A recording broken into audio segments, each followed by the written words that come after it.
Secular शब्द हटा दीजिए ना, वो हमारा थोड़ी है, हम अंग्रेज की पैदाइश थोड़ी ना है। और वो सेकुलर तब तक है क्योंकि यहाँ पे हिंदू बहुसंख्यक है। जिस दिन यहाँ मुसलमान बहुसंख्यक होगा उसको कितना टाइम लगेगा इस्लामिक कंट्री बनने में। ये हिंदू राष्ट्र बन चुका है। अब ये किसी को आगाज करने की जरूरत नहीं, किसी को बोलने की जरूरत नहीं है, हम सब ने मान लिया है। अब इसे हिंदू राष्ट्र कह के ही संबोधित किया जाएगा। या तो धर्म ततो जय, यही है सच्चाई। जहाँ धर्म है वहीं जय है। और सबको पता है कि सनातन धर्म के अलावा और कहीं जय नहीं होती है, क्योंकि आरती के बाद मंदिरों से ही विश्व का कल्याण हो की आवाज आती है, ना कि मस्जिद और चर्च से। हिंदू के अगेंस्ट आप कुछ बोले, कोई हिंदू रोड पे नहीं आएगा। शिवलिंग पे टिप्पणी करे, कोई हिंदू सड़क पे नहीं आएगा। हमारे ग्रंथ पे टिप्पणी करे, रामचरितमानस पे आघात करे, उसको जलाने की बात करे, कोई हिंदू आपका सर नहीं काटेगा। लेकिन यही किसी मौलवी, मौलाना, पैगंबर, अल्लाह और उसके कुरान की सच्चाई बता दे, गुस्ताखी नबी की एक ही सजा, सरतन से जुदा बोल के सर काटना शुरू कर देते हैं। ये तो सबको पता है कि सरयू नदी किनारे कितने लोगों की शिखा नोची गई है, और कितने लोगों की शिखा नोच के उनके खतना करवाने के बाद उनको मुसलमान बनाया गया है। कायदे में रहोगे तो फायदे में रहोगे। नमस्कार, मैं सुमित तिवारी, TNN वर्ल्ड में आप सभी का स्वागत है। योगी आदित्यनाथ ने एक नया बयान दिया। बयान में उन्होंने कहा कि सनातन धर्म राष्ट्रीय धर्म है, और आए दिन आपको बयान देखते होंगे जो हमारे हिंदू धर्म के गुरु हैं वो राष्ट्रीय मतलब कि हिंदू राष्ट्र बनाने की मांग कर रहे हैं। और अचानक से योगी आदित्यनाथ बोलते हैं कि सनातन धर्म राष्ट्रीय धर्म है।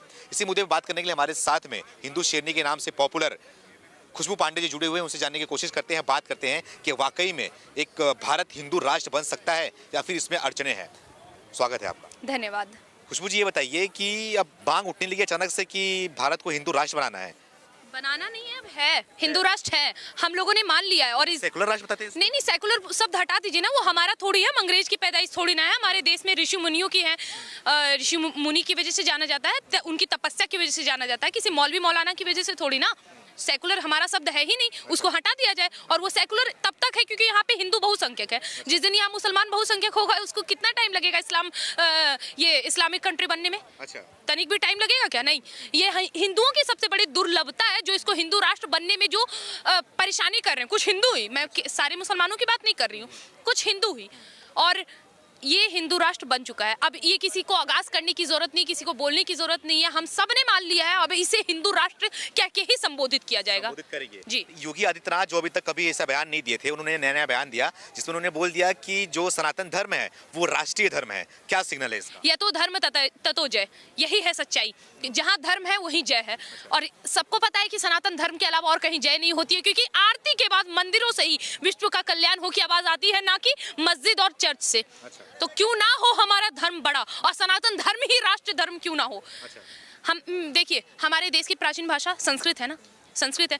लेकिन कितने लोग हैं जो इस देश में, हमारे देश की धरोहर है संस्कृत, कितने लोगों को संस्कृत अच्छे से पता होगा, या कितने लोग हैं जो जानते होंगे? नहीं। हम लोगों ने अपनी संस्कृति को, अपने संस्कार को, अपने धर्म को ताड़ किया है। ठीक उसी तरह जिस तरह नालंदा विश्वविद्यालय का खंडित हुआ, उसको जला दिया गया, आज ध्वस्त हो गया है, वो ध्वस्त हुआ जैसे कि हमारा सारा ग्रंथ ही खत्म हो गया। हम पूरी तरह से खत्म हो गए। लेकिन अगर अब किसी नेता के द्वारा, और हमारे सबसे बड़ी बात है ना कि पहले कोई खड़े नहीं हो पाते थे, क्योंकि सबको पता है वहाँ जो बाप बैठा है ना वो हमारे अगेंस्ट होगा। अच्छा।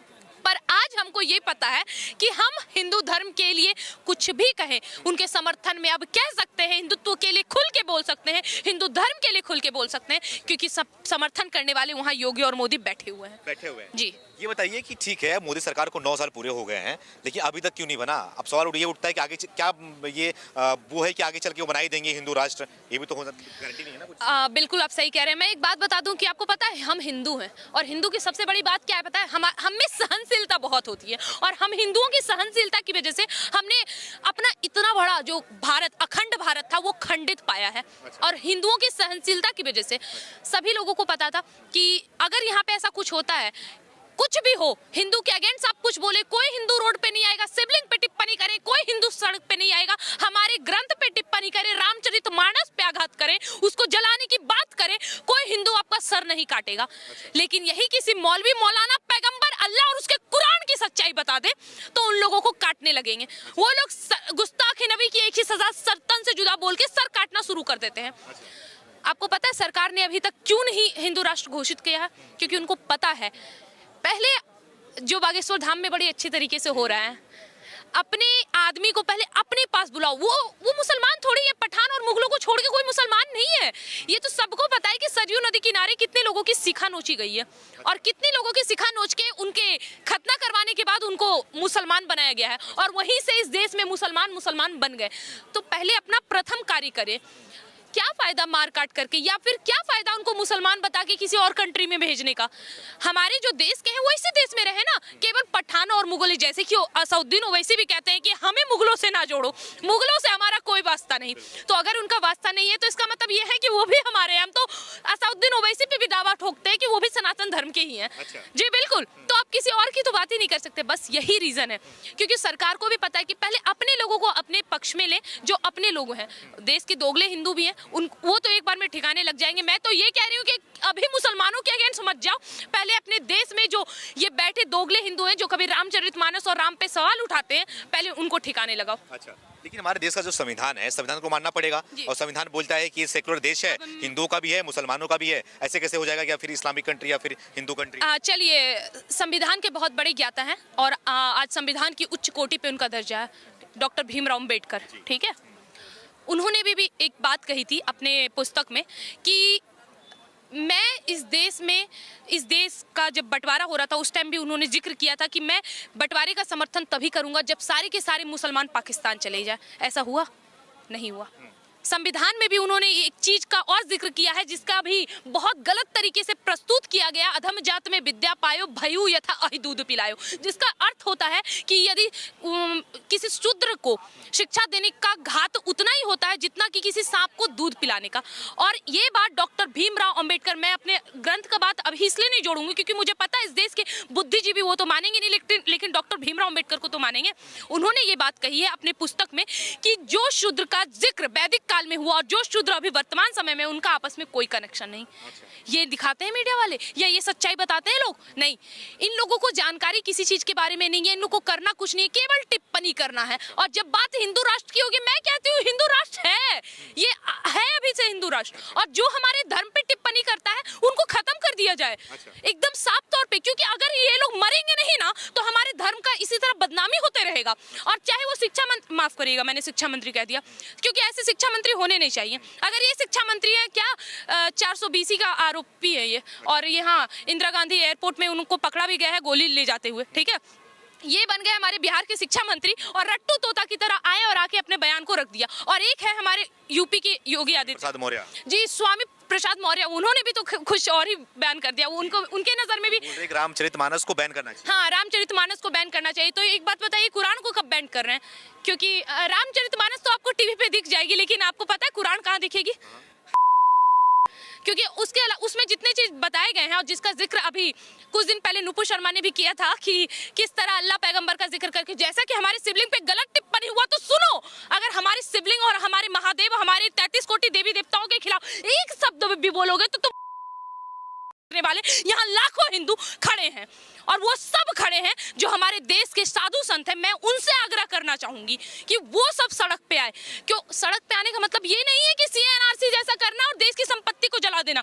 सड़क पे आए अपने धर्म को बचाने के लिए और ऐसे तुष्टीकरण करने वाले नेता को का प्राण हरने के लिए, क्योंकि अगर ये लोग नहीं मरेंगे ना तो ऐसी टिप्पणी आते रहेगी। 70 साल से ये होता आ रहा है, अब बर्दाश्त नहीं होगा। नरेंद्र मोदी भी बोलते हैं कि मुसलमानों के खिलाफ आपत्तिजनक टिप्पणी ना करें, वो भी हमारे देश के हिस्सा हैं, वो भी उनके तो हाँ, तो उसी चीज के लिए तो मैं कह रही हूँ हिंदू मुसलमान का खिस्सा ही खत्म हो जाएगा जब इस देश के सभी मुसलमान हमारे धर्म परिवर्तन करके घर वापसी कर लेंगे। हमारे घर वापस आ जाइए। उनके बारे में तो जिक्र मैंने अभी इससे पहले भी कहा ना कि ये मुसलमान हमसे अलग नहीं है, ये हम ही लोगों के खून है। आप एक बार अच्छे से पता करना, कोई इसमें से ब्राह्मण या राजपूत या वैश्य शूद्र हम ही के हैं, हमारे ही हैं वो, क्योंकि सबको पता है सरयू नदी किनारे कितनी सिखा नोची गई है और कितनों का धर्म परिवर्तन करवाया गया है। तो कहते हैं ना, अपना खून कितना भी खराब हो लेकिन होता तो अपना खून ही है ना। बाप बाप होता है, बेटा बेटा होता है। तो यही सनातन धर्मी वाले सारे बाप हैं उनके, और अपने बेटे का स्वागत करें, बेटा घर आ जाओ। तो आ गए कायदे से तो ठीक है, वरना फिर अपना हथियार तो यूज करना ही होगा ना। ये मेरा सवाल ये है कि अगर सनातन धर्म मतलब राष्ट्रीय धर्म हो गया, ठीक है, और हिंदू राष्ट्र भारत बन गया, तो हिंदू राष्ट्र बनने के बाद क्या बदलाव आएगा, क्या परिवर्तन आएगा भारत में? आप एक बार हिंदू राष्ट्र बनने दीजिए। एक बात बताइए, इस देश में बहुत से इस्लामिक कंट्री हैं, तो वहाँ पे स्टार्टिंग में क्या होना था? अल्लाह का फोटो होना था ना, अल्लाह की मूर्ति होनी थी, है ना, या फिर पैगंबर का कोई चित्रण होना था। बहुत से ऐसे हमारे देश में, इंडोनेशिया, जब वहाँ पे एयरपोर्ट पे उतरोगे ना तो गरुड़ा की बहुत बड़ी मूर्ति लगी है। वहाँ पे जिस महाभारत और रामायण पे ये लोग टिप्पणी टिप्पणी कर रहे हैं जिस महाभारत रामायण पे, उनकी बात मैं आपको बता दूं। वहाँ पे रामायण का पूरा दृश्य दिखाया गया है मूर्ति के साथ। इंडोनेशिया इस्लामिक कंट्री है ना, सऊदी अरब में भी कितने इस्लामिक कंट्री में मस्जिद है, कितने इस्लामिक कंट्री में मदरसे हैं, और कितने इस्लामिक कंट्री में बुरखे और टोपी पहने। ये तो बुरखे पे आजकल देख रहे हैं कैसा बयान चल रहा है। भारत में तो पहन रहे हैं, हाँ, सब कुछ है। क्योंकि भारत ही ऐसा कंट्री है जो कहता है तुम सब करो लेकिन हिंदू को काटो सर्वप्रथम।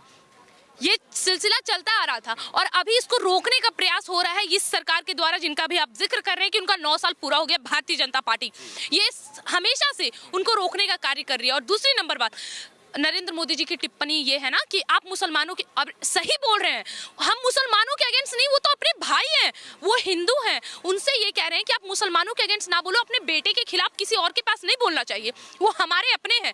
जैसा कि बागेश्वर धाम में आए दिन होते आ रहा है, धर्म परिवर्तन करके उनको उनकी घर वापसी हो रही है, तो आप इससे अंदाजा लगा सकते हैं कि वो हमारे से दूर नहीं, वो हमारे अपने ही हैं। सवाल तो उन पे भी उठ रहा है धीरेन्द्र शास्त्री के ऊपर कि वो चमत्कार कैसे कर सकते हैं, अंधविश्वास फैला रहे हैं और अंधविश्वास फैला के लोगों को बहला फुसला के वो हिंदू की धर्म की तरफ परिवर्तन कर रहे हैं। हाँ, बहला फुसला के, लेकिन कम से कम जबरदस्ती खतना नहीं करवाया जा रहा है, जबरदस्ती सिखा तो नहीं नोचा जा रहा, जबरदस्ती उनकी बहन बेटियों के साथ बलात्कार तो नहीं किया जा रहा है ना। और दूसरी नंबर बात, अंधविश्वास, हमारा देश हिंदू मुसलमान की भाईचारा की वजह से नहीं जाना गया है, ये देश जाना गया है हमारे ग्रंथ की वजह से, रामायण की वजह से, महाभारत की वजह से, यहाँ के ऋषि मुनियों की वजह से, उनकी तपस्या की वजह से, हमारे वेद से, हमारे पुराण से। हमारे देश में 4 वेद है ना, सबसे पुराना ऋग्वेद और सबसे लास्ट अथर्ववेद।